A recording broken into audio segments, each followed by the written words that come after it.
In 2020, one story has consumed everything. But in 2021, the world will start looking to life beyond the pandemic. So, behind the headlines, what are the other moments you should be watching out for in the year ahead? From the launch of an asteroid-smashing spaceship to the event that could help the world turn a corner on climate change. Here are 5 stories set to shape the post-COVID world.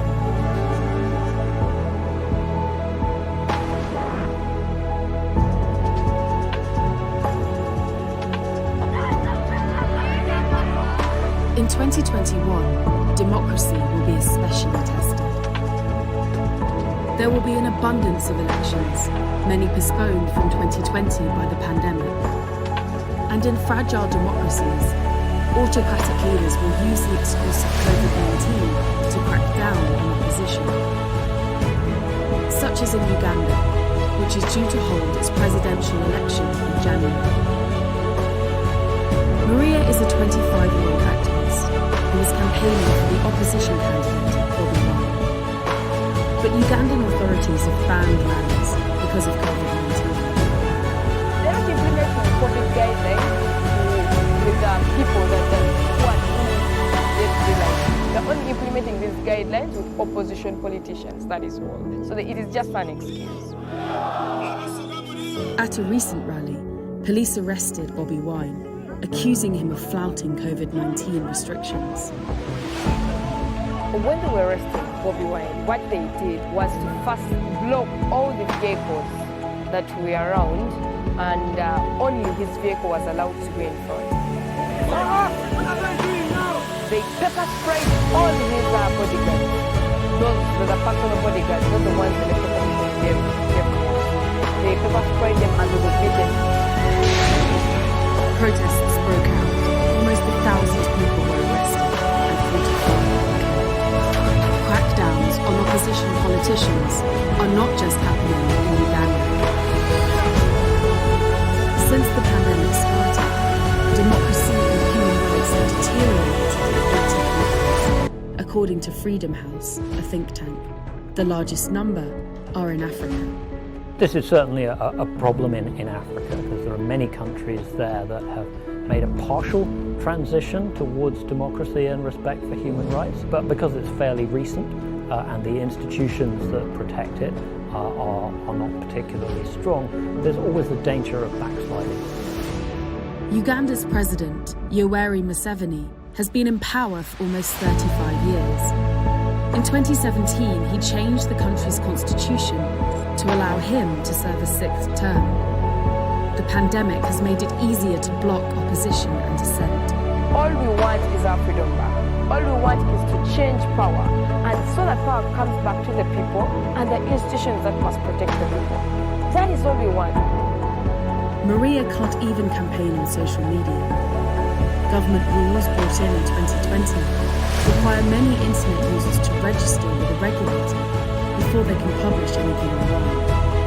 Across the world, 91 countries have experienced new or increased restrictions on the news media as a result of the pandemic. I think there's a real danger that democracy will continue to retreat in 2021.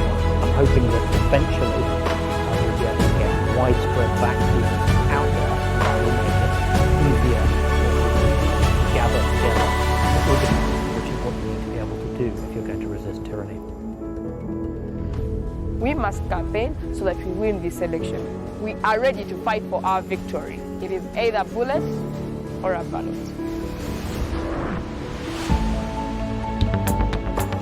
2021 will be a tipping point for electric cars as more manufacturers roll out their electric range. Suddenly there's going to be a huge array of electric vehicles for people to choose from. In the autumn, the gas-guzzling SUV brand General Motors Hummer will start production on all electric cars. And at the end of the year, Elon Musk's Tesla will launch its futuristic-looking Cybertruck. So I present you the Cybertruck. The Cybertruck may not be to everyone's taste. I think that's significant because the American market, the real profits there to be made on pickups. Cybertruck. The electric Hummer is trying to tap into that market. It's America's biggest and most profitable market. Investment in the electric revolution has surged. Over 250 firms are currently manufacturing electric vehicles, and 47 battery factories are under construction. Tesla, the market leader, has seen its share price surge. It's now so valuable, it's been added to the S&P 500, America's main stock market index, putting it in the same bracket as companies like Apple and Microsoft. Tesla is a remarkable story. No car company has gone from nothing to where Tesla is in such a rapid period of time. So you have to take a hat off to Elon Musk for doing that. Tesla's success convinced established car makers that there was a market for electric cars. The car companies that made the biggest bet on the future is Volkswagen, which invested huge sums. But all car companies are introducing electric models every week. We hear about a new plan to electrify an old model or bring out a new model from various companies. So it really is picking up pace. Although all car sales dropped in 2020, in 2021 they are expected to pick up again, and sales of battery car vehicles are projected to grow rapidly over the next decade. 2021 is just the start. If more governments commit to future bans on the sale of petrol and diesel cars, the growth in the electric vehicle sector could accelerate even more.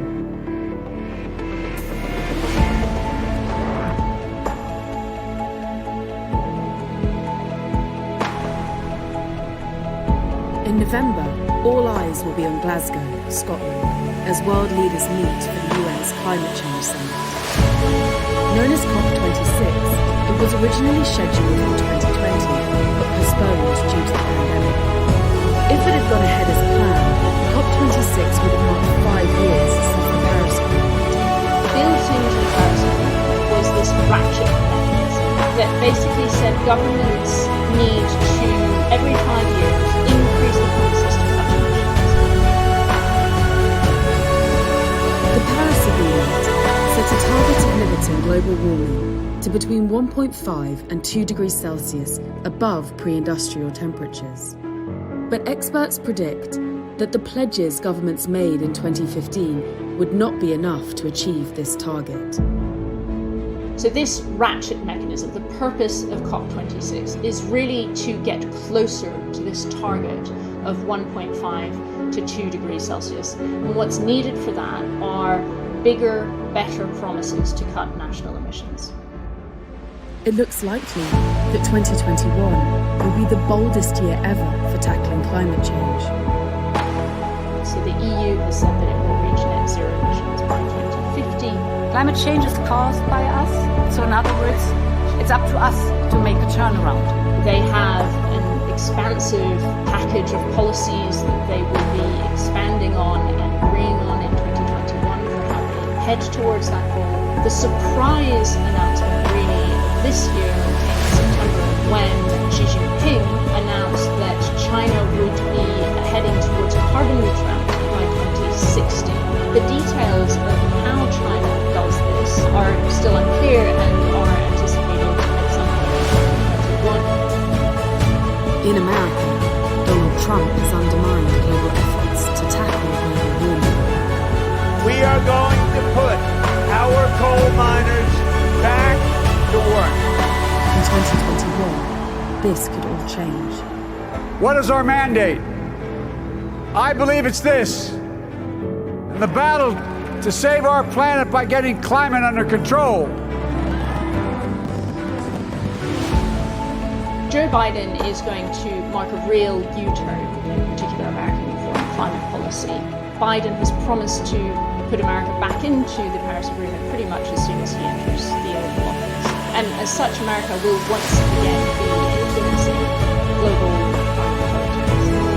America is the world's second biggest emitter.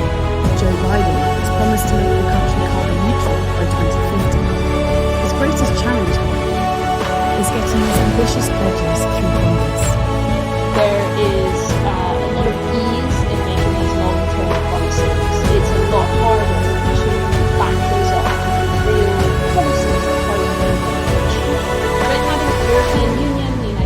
States, China, all headed towards some kind of mid-century target, 2050-2060, eliminating their emissions, should give confidence to the rest of the countries that they can also amp up their target. So all of that put together means that 2021 could really mark a turning point in international climate negotiations.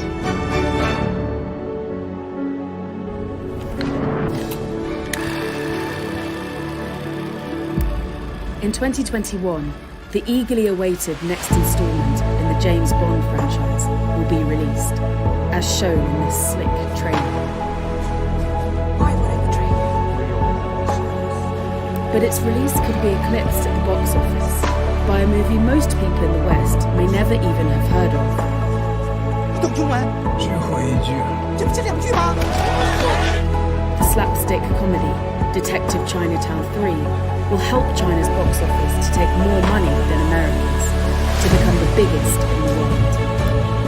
For a century, Hollywood has ruled the movie world. Now it's China's turn. Hollywood was the first kind of global, truly global film industry which exported worldwide, and it has held that prominence for a long time. Now with China becoming the biggest box office, it feels like a milestone simply because it shakes that dominance. China's cinema industry has been growing for a number of years, but in 2021, projections show America's box office revenues stagnating as China's continued to rise.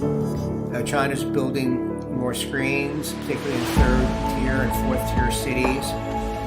So it was something that was going to happen. It was just a question of what year it was going to happen. The trend is there.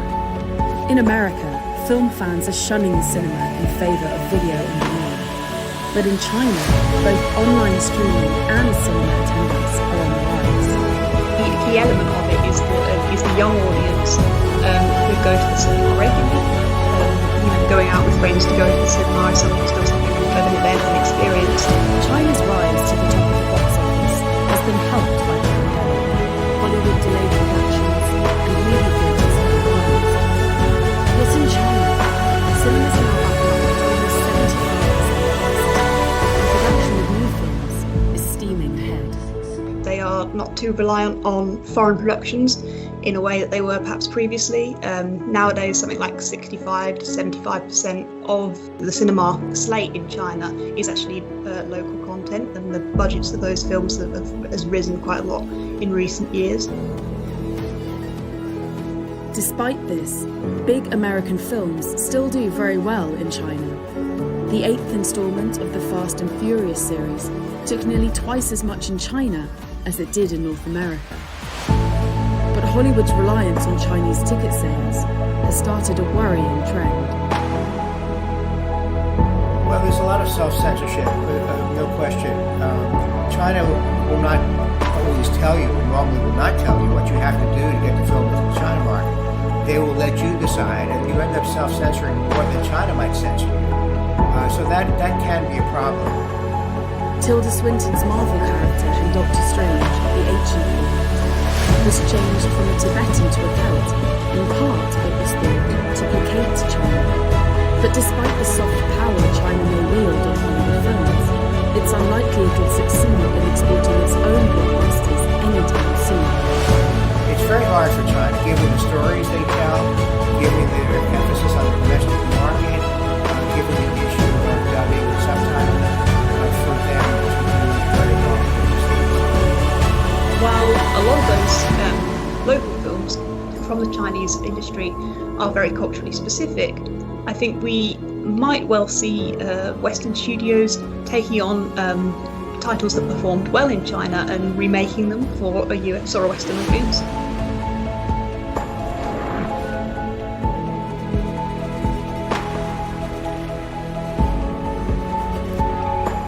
While much of next year will be focused on protecting the world from dangers on Earth, some scientists will be focusing on how to defend the planet from threats in outer space. In July 2021, NASA will launch the world's first trial in planetary defense. Basically, we're purposely slamming a spacecraft into an asteroid to move it a little bit.